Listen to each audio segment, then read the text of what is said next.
Despite limited funds, the German couple Bettina Taxis and Klaus Schelkle decided to travel through the Nordic countries with their friend Thomas Schmid.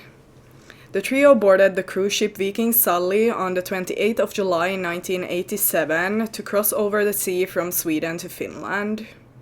Falling asleep under the stars, the couple who was madly in love did not know that only one of them would make it off the ship alive. During the night, the couple was brutally attacked, killing Klaus and leaving Bettina scarred for life. But what happened to the young couple that night is an unsolved mystery. This is the case of the Viking Sally cruise ship murder.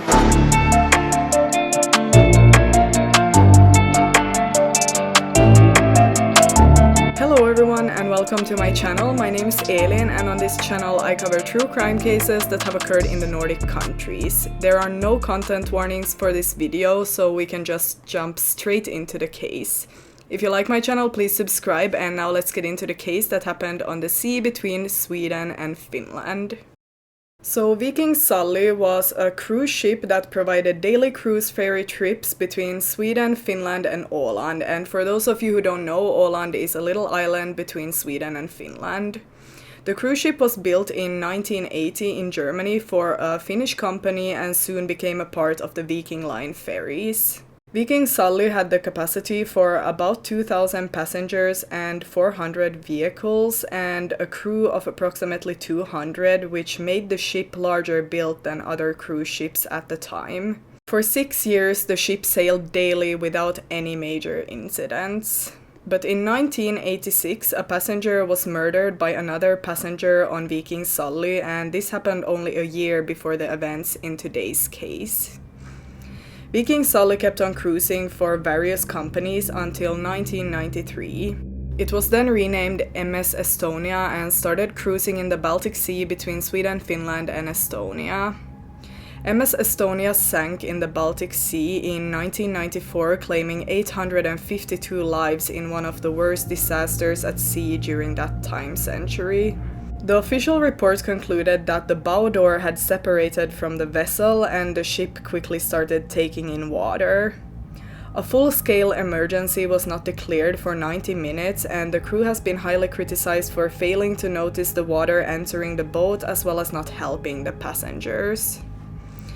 Of the 989 people on board, only 138 were rescued.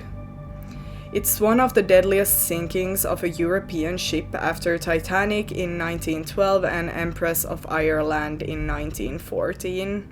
It's also the deadliest shipwreck to have occurred in European waters. The wreck of the MS Estonia still lies on the bottom of the Baltic Sea in the depth of 74 to 85 meters of water.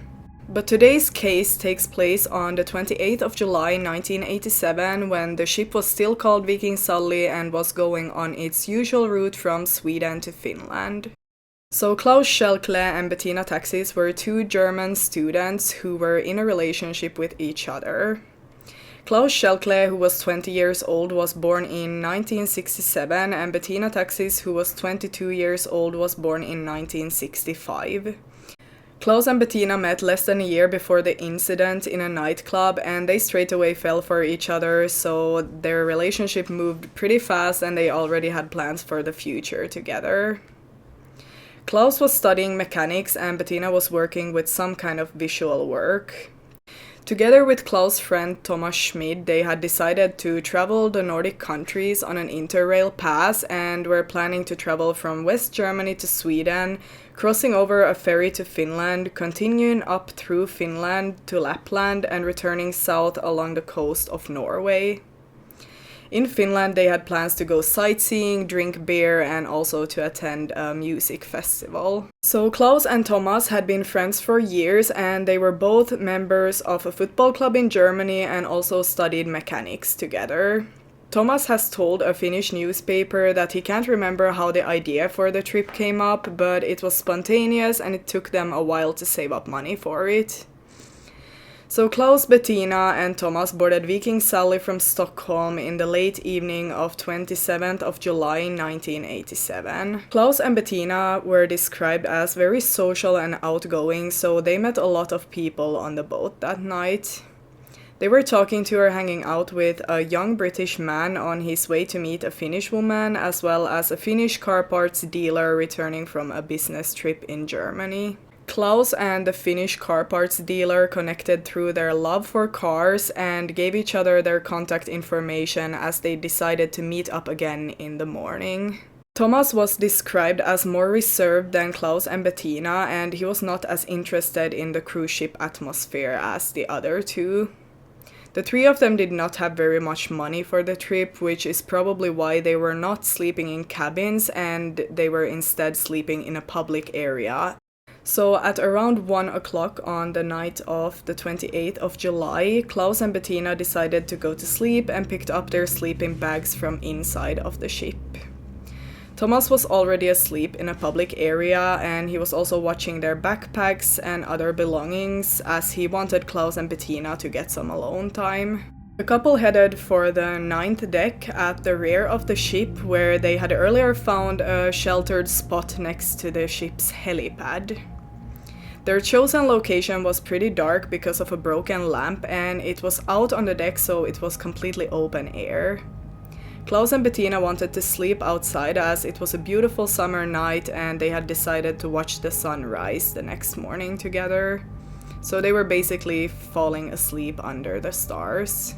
At around 3:45, a group of Danish Boy Scouts who were traveling to Finland were wandering around the ship's deck to admire the view and just happened to come across Klaus and Bettina's sleeping area. According to their witness statements, they saw two people, and at first they thought that they were drunk since they were struggling to get out of their sleeping bags and to also just get up from the ground.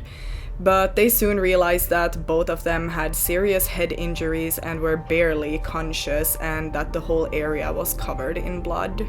Klaus and Bettina were at this point both conscious and could move a bit, but they were seriously injured, and it's unclear how much of the situation they actually understood. One of the Boy Scouts approached them intending to provide first aid, but he soon realized that their injuries were far too serious.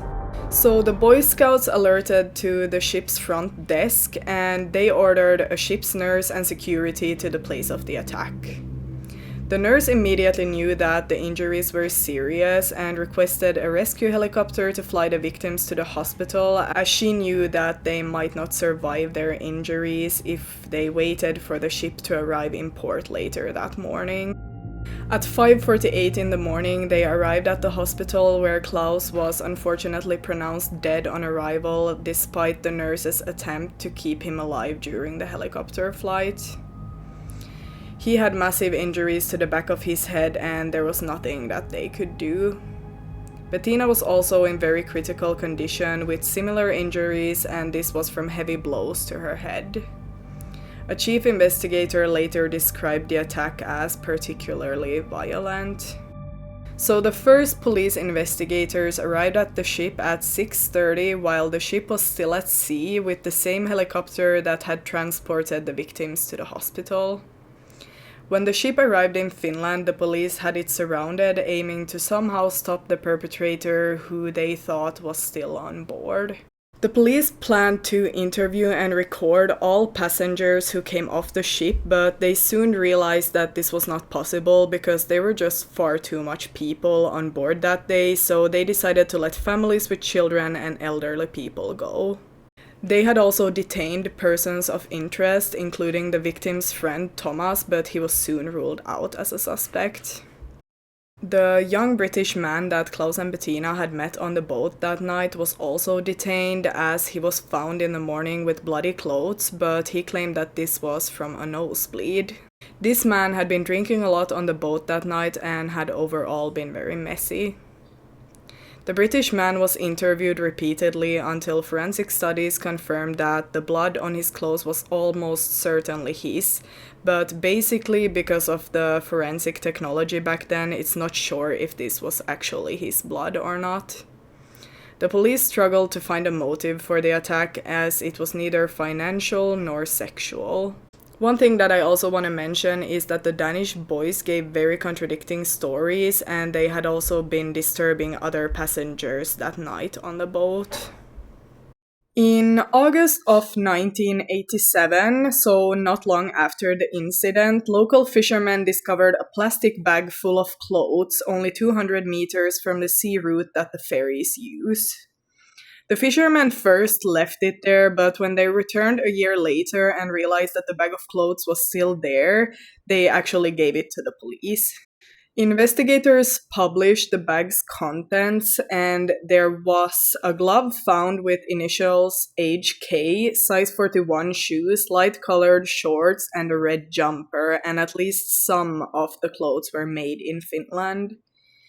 They also stated that some forensic evidence suggested that the clothes came from Viking Sally, but this did not lead to any major break in the case. Over the next several years, investigators traced and interviewed as many of the video recorded passengers as possible, but some could never be identified. Investigators also sailed on the same ship many times, hoping to find clues, but they did not find anything. As forensic technology advanced, the evidence provided some clues, but not enough to solve the mystery. There were no eyewitnesses to the attack, no useful CCTV footage, and no clear motive.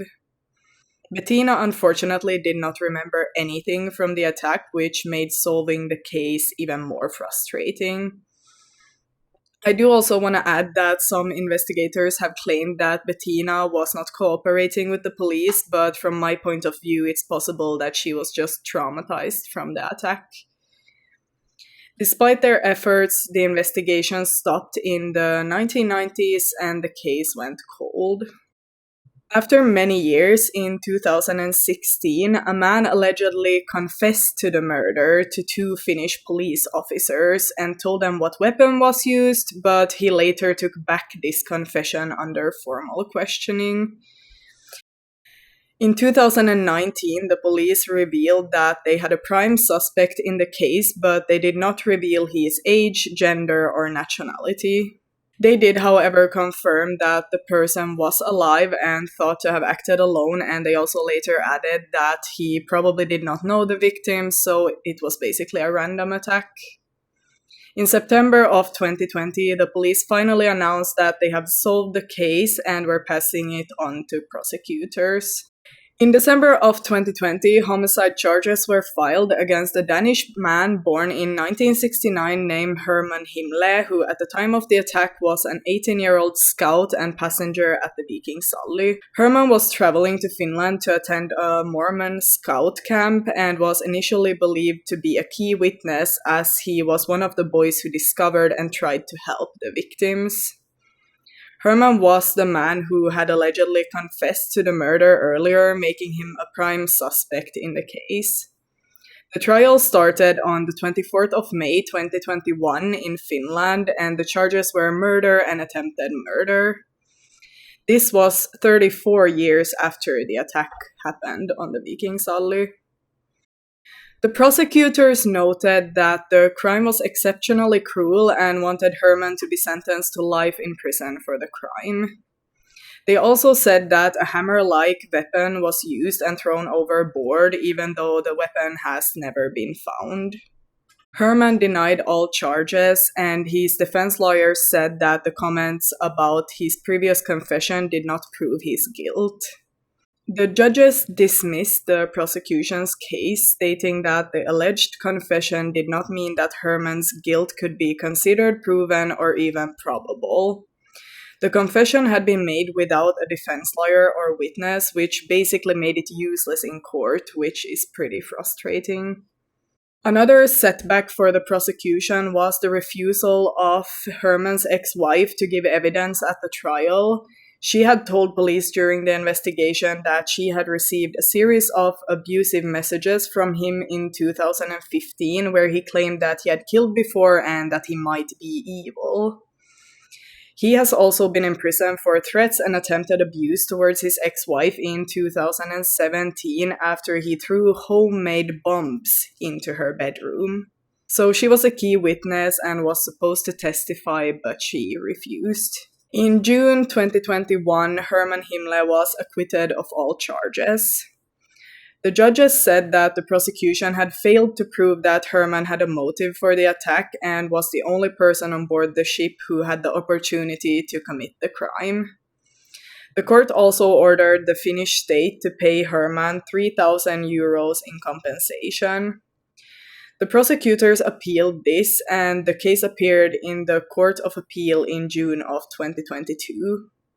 The Court of Appeal decided that the decision remains, so Herman was cleared of all charges, and this leaves the case unsolved to this day and is therefore one of the longest unsolved mysteries in Finnish history. Bettina did mostly recover from her injuries, but not fully. Some people believe that there is some kind of curse connected to the Viking Sally, as there happened 2 separate murders and 1 attempted murder before it sank into the Baltic Sea along with 852 lives. It just seems like there was some kind of unluck connected to the ship. Personally, I kind of believe that the killer just wanted to kill someone and that he's not really connected to them in any way or had any other motive for the killing. The Danish boys are also pretty suspicious in my eyes. I mean, the contradicting stories, the fact that they had been bothering people at the ship, and also the fact that they were the first ones at the crime scene and they just kind of happened to stumble into the crime scene. It seemed like a kind of remote area on the boat, so it's just a bit suspicious in my eyes. What bothers me is the fact that the crime scene was very bloody and brutal, so I feel like the killer must have had bloody clothes after the attack, so I just wonder if nobody saw someone with bloody clothes on, or did the killer throw the clothes into the water and those were the clothes that were later found? In the end, it's just sad that this young, innocent couple got their lives destroyed that day in a brutal attack for seemingly no reason. But that's all that I have for this case today. Thank you so much for watching, and I hope that I will see you in my next case. Goodbye, everyone.